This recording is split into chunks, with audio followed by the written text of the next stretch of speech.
Hello guys, আসসালামু আলাইকুম। তো চলে এলাম বরাবর মতো আবারও নতুন একটা ভৌতিক শো নিয়ে। তো আজকে আছে আমাদের সাথে আমার আব্বু। তো ওনার সাথে ঘটে যাওয়া 2006 সালের একটি ঘটনা আপনাদের মাঝে শেয়ার করবে। তো চলুন আমরা ঘটনার দিকে চলে যাই। আর ঘটনার আগে আরেকটা কথা বলে রাখি, যদি আপনাদের কাছে এরকম কোনো ঘটনা থেকে থাকে যে আপনারাও আমাদের মাঝে বলতে চান, তাহলে আপনারা প্রতি আমার মেসেঞ্জারে সবাই দিয়ে দিবেন। আমরা নেক্সট রবিবার আপনাদের সামনে এই ঘটনাটি উপস্থাপন করব। আর আমাদের সাউন্ডগুলো ক্লিয়ার বোঝা যায় কিনা একটু আমাদেরকে কমেন্ট করে জানাবেন। তো চলুন আমরা সরাসরি আব্বুর কাছে চলে যাই তার ঘটনাটি শোনার জন্য।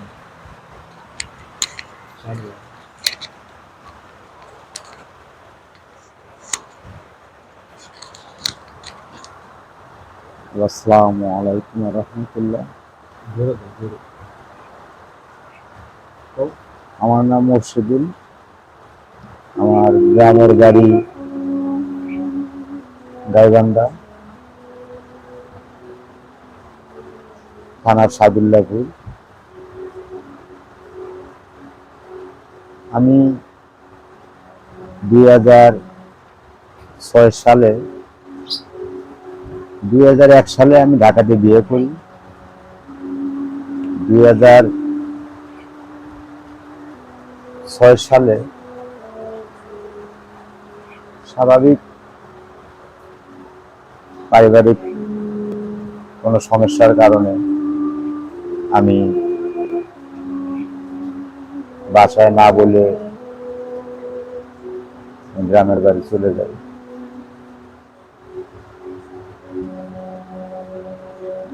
রাত্রে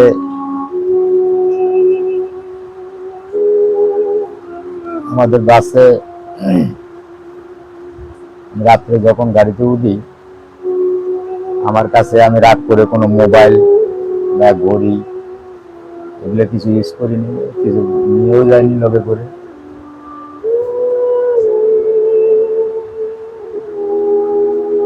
আমি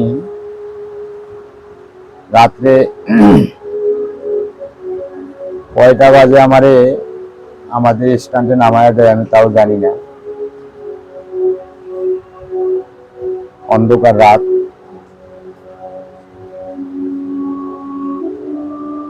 যে জায়গায় আমার নামায় দিছে ওখানে আমরা কোনো স্ট্যান্ডে কোনো লোকজন ছিল না। আমরা 3 যাত্রী ওখানে নামি। নামার পরে ওখান থেকে 2 জন অন্যদিকে চলে যায়। আমি একা, গুড়ি গুড়ি হালকা বৃষ্টি পড়তো। বৃষ্টির মধ্যে আমি একা ওখানে দাঁড়ানো ছিলাম। হঠাৎ করে আমি দেখলাম যে এক লোক সাইকেল নিয়ে আমার সামনে দিয়ে চলে যাচ্ছে। তা আমি মনে করলাম হয়তো বা আজান দিছে, এই জন্য মানুষজন বাড়িতে যে কোনো জায়গায় যাচ্ছে। কিন্তু আমি বুঝতে পারিনি তখন রাত কয়টা বাজে। আমার ওখানে পাশে আর এক ঘর বলতে ওখানে ছোট ছোট একটা দোকান আছে, চার দোকান, সিগারেট দোকান। তবে দোকানগুলো একদম খোলামেলা। ওখানে ওই দোকানে রাত্রে কোনো কিছু থাকে না, শুধু উপরে একটা চাল। ওখানে দেখলাম একটা উলঙ্গ পাগল বসা। আমি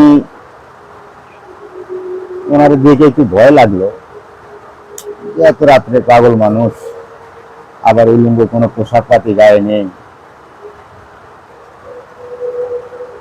আর ফর্সা রাত যখন আজান যখন দিয়ে দিচ্ছে ফর্সা হবে একটু পরেই, আমি আস্তে আস্তে বাড়ির দিকে চলে যাই। আর এত সকালে বৃষ্টির মধ্যে হয়তো বা গাড়ি গুড়ি পাবো না,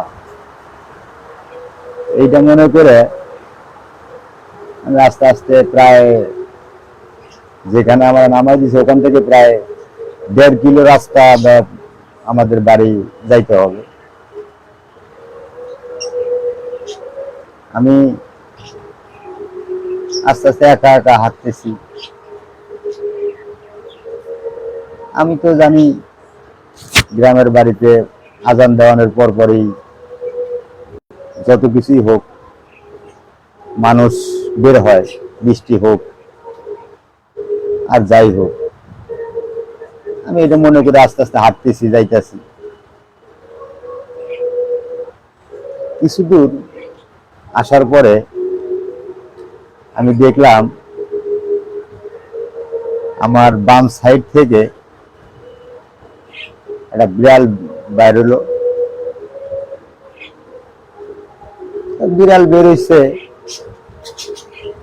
গ্রাম বাড়িতে তো বিড়াল স্বাভাবিক থাকেই। এইটা মনে করে আমি আর কোনো গুরুত্ব দিলাম না। গুরুত্ব না দিয়ে সামনে আওগতি ধরলাম।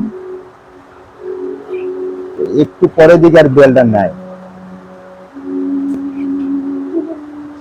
নাই, বেশ ভালো। আমি আমার মতন যাচ্ছি। কিছুদূর যাওয়ার পরে একটা একদম নিরিবিলি জায়গা, একদম ফাঁকা, প্রায় হাফ কিলোর মতো। ওখানে কোনো বাড়ি ঘর দুয়ার নাই, মাঝে একটা ব্রিজ আছে, ছোট কালভার্ট। এই কালভার্টের পরে ওখানে 4টা জাম গাছ এবং কদম গাছ আছে। ওই জায়গাগুলো একটু ভয়। তা আমি জানি যে আজানের পর তো আর কিছু থাকে না, কিসের ভয়, মানুষ রাস্তায় বের হবেই। আমি এটা মনে করে যাচ্ছি। ওই ফাঁকা জায়গার ওখানে, ওই ব্রিজের ওই জায়গার আগেই আবার দেখি ওই বিড়ালটা। বিড়ালটা যখন আমি দেখলাম, আর এত দূর আমি আসলাম, আসার পরে আমি কোন একটা মানুষ রাস্তায় দেখলাম না। তখন আমি চিন্তা করলাম, কি ব্যাপারে, এত গ্রাম বাড়িতে এত কোনে তো মানুষজন আসার কথা, এবং একজন মানুষ গ্রাম বাড়িতে মাছ মারে, এইসব লোকজনও বের হয়, কোনো একটা মানুষ আমি দেখলাম না। আর বিড়াল আমার পিছু নিলে, অনেক দূর থেকে আসতেছি, একটু পর পর আসে, আবার থাকে না। আমি ওখানে একটু দাঁড়াইলাম, দাঁড়ায় চারপাশে দেখলাম যে না, কোনো মানুষ দেখা যায় না। আবার একটু আমি সামনে আগাইতেছি, আগাইতে একটু দেখলাম যে ওই ব্রিজটা দেখা যায়। ব্রিজের আগে ওখানে একটা বট গাছ ছিল, ওই বট গাছটা কাইটা ফেলছে। ওই বট গাছের যে গুলটা থাকে, এই গুলের উপরে আমাদের ওখানে একটা লোক মারা গেছিল, হিন্দু। ওখানে পাশেই হিন্দুদের ওরা শ্মশান ঘাট। ওনার বাড়ির বরাবর ওই গাছটা, ওই গাছের ওখানে এসে সে একটা ছোট বাচ্চা হয়ে, আমার আব্বার কাছ থেকে আমি অনেকবার শুনছি যে বাচ্চা হয়ে নাকি ওই গাছের ওখানে এসে বসে কাঁদত।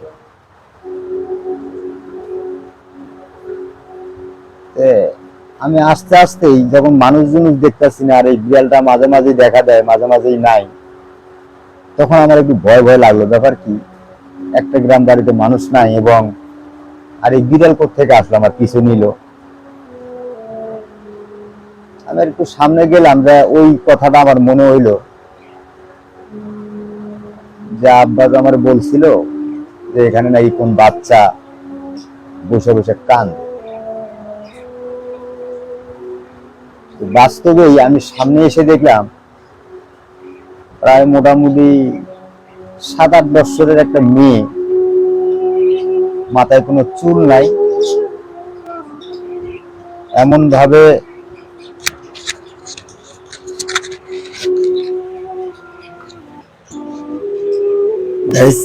আমাদের সাউন্ড ক্লিয়ার বোঝা যায় কিনা একটু আমাদেরকে কমেন্ট করে জানাবেন। আমাদের সাথে যুক্ত হয়েছেন, আপনাদেরকে অসংখ্য ধন্যবাদ আমাদের লাইভে যুক্ত হওয়ার জন্য। তো আমাদের সাউন্ডগুলো ক্লিয়ার বোঝা যায় কিনা আপনারা একটু আমাদেরকে জানাবেন। তো চলুন ঘটনায় চলুন।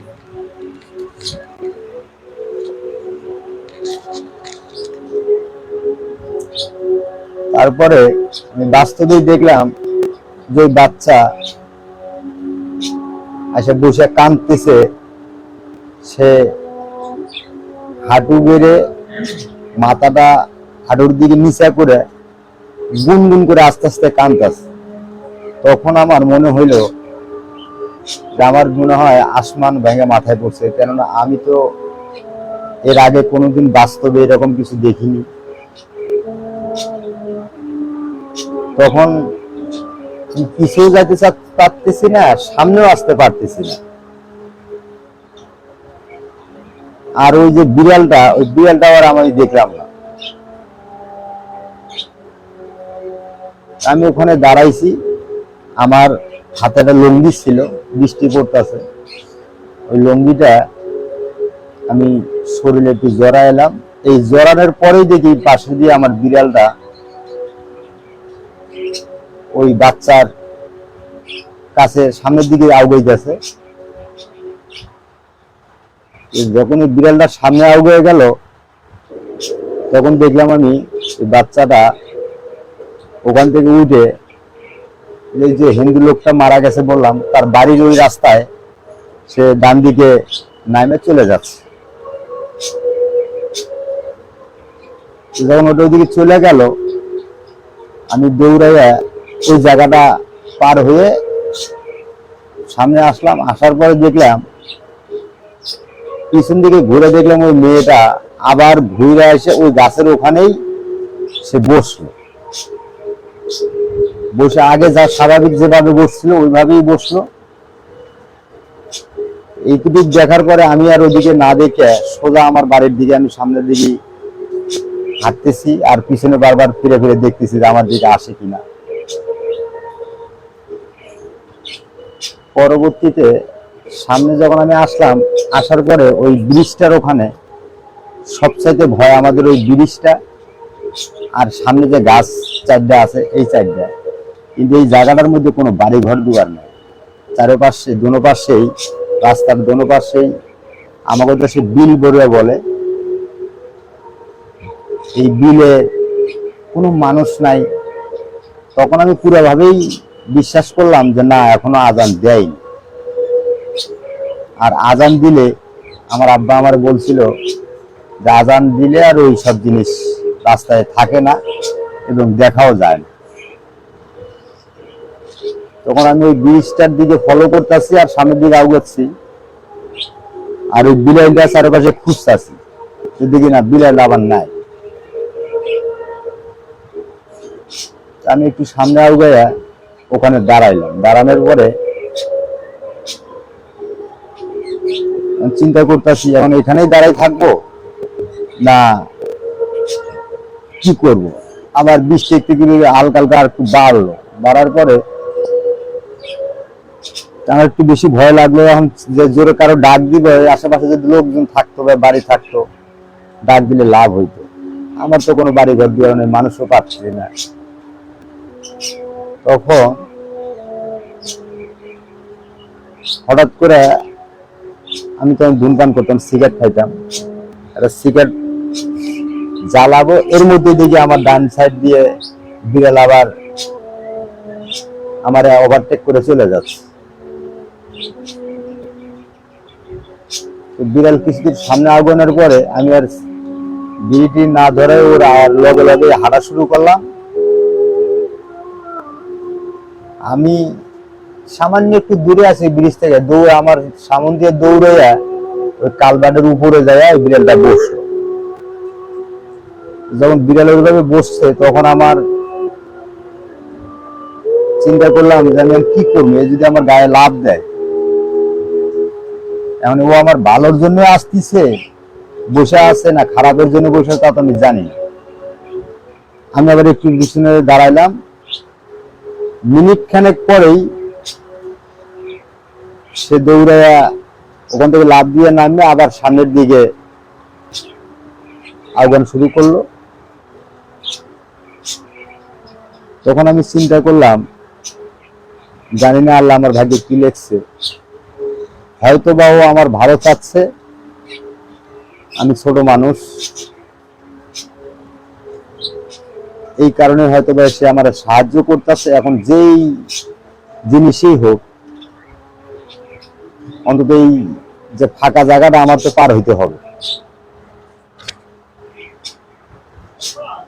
আমি একটু ও যখন একটু সামনে জোরে আগুয়ে গেল, তখন আমি আর একটু সামনে আগুয়ালাম। আগুয়ানোর পরে দেখলাম যে সামনে যে জাম গাছ এবং কদম গাছ, এর চাইতে সামান্য একটু যখন দূরে আসছে, আমার মনে হইলো যে 4টা গাছ, 2 পাশে তো রাস্তার, যে গাছ মনে হয় একটা ভাঙ্গে আর একটার মাথায় পড়তেছে, এত ঝড়ের মতন উঠছে। তো আমি মনে করলাম যে বৃষ্টি হইতেছে, বাতাস হইতেছে, এই জন্যই মনে হয় এতটা ঝড় তুফানের মতন দেখা যাচ্ছে। তা আমি তখন আমার প্যান্ট পরা ছিলাম, প্যান্ট সামান্য একটু উপরে গড়ায়া জুতা দিয়ে হাতে নিয়ে একটু জোরে জোরে হাঁটা শুরু করলাম যে গাছগুলো পার হয়ে যায়। যখন গাছের নিচে আমি আইছি, আমি দেখতেছি আমার ডান সাইডে যে জাম গাছটা ছিল মনে করে ভাঙ্গে আমার মাথার উপরে পড়তেছে। তা আমি দৌড় দিয়ে গাছটা পার হয়ে সামনে একটু গেছি, যাই দেখলাম যে জাম গাছ থেকে সরসর করে নিচে এই বিড়ালটা নামতেছে। এখন এই বিড়াল নামতেছে, এখন এই বিড়াল দেখে তো আমার আরো বেশি ভয় লাগলো, যে ব্যাপার কি তো ছিল না, এই বিড়াল আসলো কোথায়। তো সামনে যাক, ও আমার তার কোনো ক্ষতি করেনি এটা মনে করে আমি আবার একটু সামনে আউগেলাম, ওর ওভারটেক করেই ও পিছনেই থাকলো, আমি চলে যাচ্ছি। আমি যখন আমাদের বাড়ির থেকে একটু দূরে একটা মসজিদ আছে, এই মসজিদের আগেই আমি দৌড় দিয়া এই মসজিদের ভিতরে গেছি। মসজিদের ভিতরে বলতে মসজিদের যে বাউন্ডারি আছে এই ওয়ালের ভিতরে গেছি, যাইয়া ওখানে কল আছে, কল ছাড়া দিয়ে আমি একটু পানি খাইলাম মুখ টুক ধুইয়া। পানি খাইয়া আশেপাশে চারপাশে দেখি যে না, কোনো মানুষ নাই। হঠাৎ করে আমাদের মসজিদের সামনেই আমাদের প্রাইমারি স্কুল, আমাদের গ্রামের নাম দামোদরপুর, এই দামোদরপুরের প্রাইমারি স্কুল। এই স্কুলের পিছন থেকে এক মুরব্বী লোক আসতেছে হাইটে হাইটে, হাতে বদনা হাতে করে নিয়ে। তখন আমি মনে করলাম যে মসজিদের যে মুয়াজ্জিম সাহেব, উনি আমাদের সম্পর্কে দাদা লাগে, উনি মনে হয় ওয়াশরুমে গেছিল, আইসা আজান দিল। উনি যখন স্কুলের মাঝামাঝি আসছে মাঠের, তখন আমি মসজিদের ওয়াল ধরে দাঁড়ানো আছি। আমি দাদা দাদা করে তারা ডাকলাম যে দাদা, আমি একটু ভয় করছি, আমার একটু বাড়ি বন্ধু দিয়ে আসেন, আমি অমুকের ছেলে। যখন আমি এই কথা বলছি, তখন উনি আমার কাছে তো আসবে, যদি আমার সে পরিচিত লোকটা হয় সে তো আমার কাছে আসবে। সে কাছে না এসে রাস্তার পশ্চিম দিক থেকে এসে আমার থেকে প্রায় 50 গজ সামনে সে আমারে বলতেছে, আমি তোমার আব্বারে চিনি, তুমি আমারে আসো, আমার পিছু পিছু তুমি আসো, বাড়ি পর্যন্ত তোমার আমি দিয়ে আসি। আমি বললাম যে দাদা, আমি তো ভয় করছি, আমার একটু দাঁড়ান, আমরা এক লগেই যাই। কোনো সমস্যা নেই, তুমি আসো। আমি ওনার পিছে পিছে, উনি হাইটে যারা আমি দৌড়ে যাই, তারপরে ওনার আমি সাথ ধরতে পারি, যতটুকু আমার দূরে অতটুকু দূরেই সে থাকে। তখন আমি আবার পিছনে ব্যাগ দিয়ে আবার মসজিদে দৌড়ে আইছি, না এটা তো আমার দাদা না। আমি যখন উনি আবার পিছনে ব্যাগে এসে বলতেছে, কি ব্যাপার তুমি আবার ব্যাগে আসলে কেন, চলো বাড়ি না বলে যাবা। আমি বললাম, যদি আপনি আমার দাদাই হন, আমি আপনারা যদি বললাম আমি ভয় করছি, তারপরে তো আমার লগে লগে থাকবেন, আমার হাত ধরে অন্তত বাড়ি নিয়ে যাবেন। আমি আমার আব্বার পরিচয় দিলাম, সমস্যা নেই তুমি আসো। এই কথা বলার পরে আমার আব্বা আমার বলছিল যে আমাদের এই মসজিদে আর এই স্কুলে একটা জেন থাকত, সে কারো কোনো ক্ষতি করেনি এবং মানুষের উপকারই করত। এই অর্থ এলাকার মধ্যে যদি কোনো জায়গায় কেউ ভয় করত আর উনি যদি থাকতেন তাহলে তারা সাহায্য করত। এই কথাটা আমার স্মরণ হওয়ার পরে আমি সালাম দিলাম, দেওয়ার পরে আমি পিছনে এর পিছু পিছু দৌড়াইতেছি, কিন্তু ওনারা আমি সাথ ধরতে পারিনি। ওই 50 গজ বা 40 গজ যে দূরে থাকতো অতটুকু দূরেই সে থাকে, কিন্তু আমি তার আশেপাশেও যেতে পারি না। তা আমি ওনার পিছু পিছুই গেলাম বাড়ি পর্যন্ত। বাড়ি যখন আমি গেছি, ওই আমাদের বাড়ির থেকে আরো প্রায় মোটামুটি প্রায় 40-50 গজ দূরেই দাঁড়ানো আছে। আমি আমার আব্বা মারে ডাকতেছি, অনেক জোরে জোরে করে ডাকতেছি, কারণ আমার ভয়ে কলজায় মলজা সব শুকায় গেছে। আমি তো আর কিছু করতে পারছি না। লাস্ট পর্যন্ত টিনের মধ্যে থাপড় দিতেছি, লাফায়া আমার আব্বা বলতেছে কে কে, আমি যেন আমার নাম বললাম, দৌড়ে আমার আব্বা বের হইলো। বের হয়ে আমার বড় ভাই, আমার মা, ওনারা বের হইছে। বের হয়ে আমার বলতেছে তুই কি জানস এখন রাতের কয়টা বাজে, আর তুই এত রাতে আসলি কিভাবে? এই ওনার লাগে কথা বলতেই সামনের দিকে চায়া দেখি আর ওই হুজুর সাহেব নাই। কারণ আমি আব্বারে বললাম ওই যে হুজুর আমারে আগে দিয়ে গেল আমাকে মসজিদের দাদা। কই তো দাদা, কোন দাদা তো সামনে আছে? কারণ কোন এই যে সামনে দাঁড়ানো ছিল। পরে আব্বা কইতেছে না তোর কোনো দাদা নাই, দেখ। আমি চাই দেখলাম আর কেউ ওখানে নাই। পরবর্তীতে আমার বাসার ভিতরে নিয়ে আমারে বলতেছে যে তোরে নামাই দিছে কোন জায়গায়? আমি বললাম কান্তানগর। কান্তানগর নামাই দিছে, এখন বাজে রাতের 3:30। আর তুই এত রাত্রে কোন সাহস ওখান থেকে বেরোলি? তুই কিছু থেকে ভয় করছস? আমি আমার আব্বারে কইলাম আব্বা এই বৃত্তান্ত, আমি যে জায়গায় কান্তানগরের নামছি ওখানে আমার পাশে যে দোকান ছিল ওই দোকানে দেখলাম একটা পাগল একদম উলঙ্গ। তো ওনার দেখে ভয়ও লাগলো আবার খারাপও লাগলো যে আমি একা মানুষ ওই পাগল একদম উলঙ্গ ওনার লগে দাঁড়ানো থাকবো। তার পাশের দিকে দেখলাম এক সাইকেলওয়ালা সাইকেল নিয়ে চলে যাচ্ছে ছাতা মাথা দিয়ে বৃষ্টির মধ্যে। আমি তো মনে করছি যে আগান দিছে, এই কারণেই সোজা আমি চলে আসতেছি। কিছুদিন আসার পরে দেখলাম যে বিড়াল এইভাবে আসতেছে আমার লগে লগে। আমি আসলাম, কিন্তু আস্তে আস্তে এগুলা আমার সাথে ঘটছে। তখন আমার আব্বা গ্রামের মানুষ তো সাধারণভাবে তারা কিছু যদি জানতো, উনি আমার ওই রাত্রেই গোসল করালো। গোসল করাইয়ে পানি পড়া খাওয়াইলো। খাওয়ার পরে আমি তো মোটামুটি ভয় করছি, ভয় তো করিনি এমন না। আমার আব্বা কই দিচ্ছে তুই কি ভয় পাইছস? আমি বললাম না, কি আর ভয় পাও। তখন আমার আব্বা কইতেছে না ভয় তো অবশ্যই পাইছস কিছু না কিছু। তোরে যে আউয়া দিয়ে গেল এই মাত্র, ওনার লাগে কোনো ব্যবহার খারাপ করছস?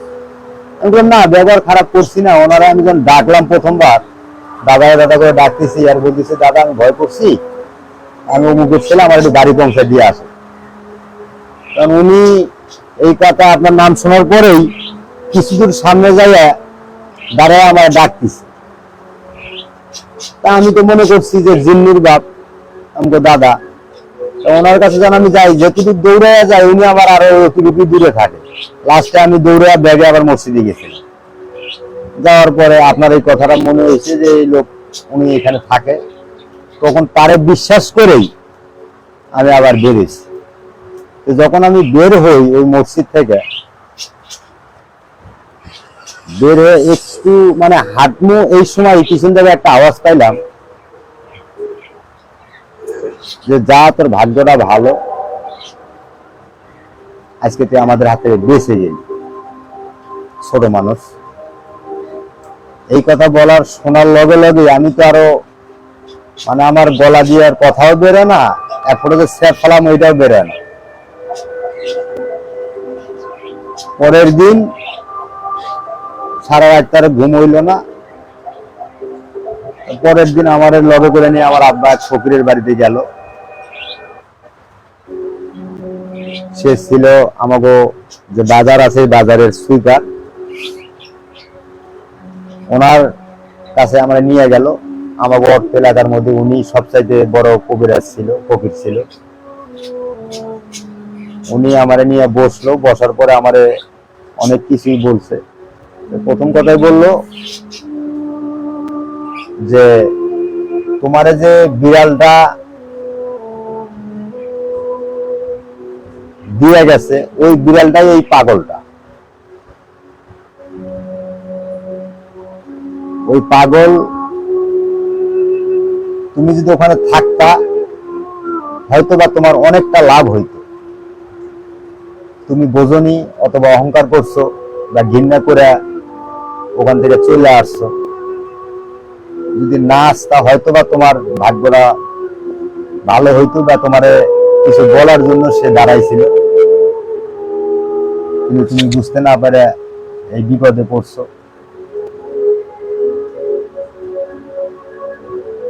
পরবর্তীতে আমি উনি আমার একটা তাবিজ তুবিজ দিছিল, আমি এগুলো আবার বিশ্বাস করতাম না, অল্প বয়সী পোলা তো। আর আমি তো বাড়িতে থাকতাম না, ঢাকা থাকতাম, আমি বিবাহিত ছিলাম।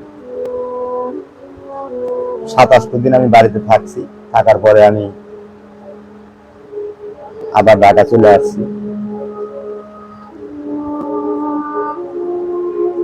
আমার জীবনের ঘুরে যাওয়া এটাই সত্য ঘটনা, তাই আপনাদের সামনে আমি বললাম। আসসালামু আলাইকুম।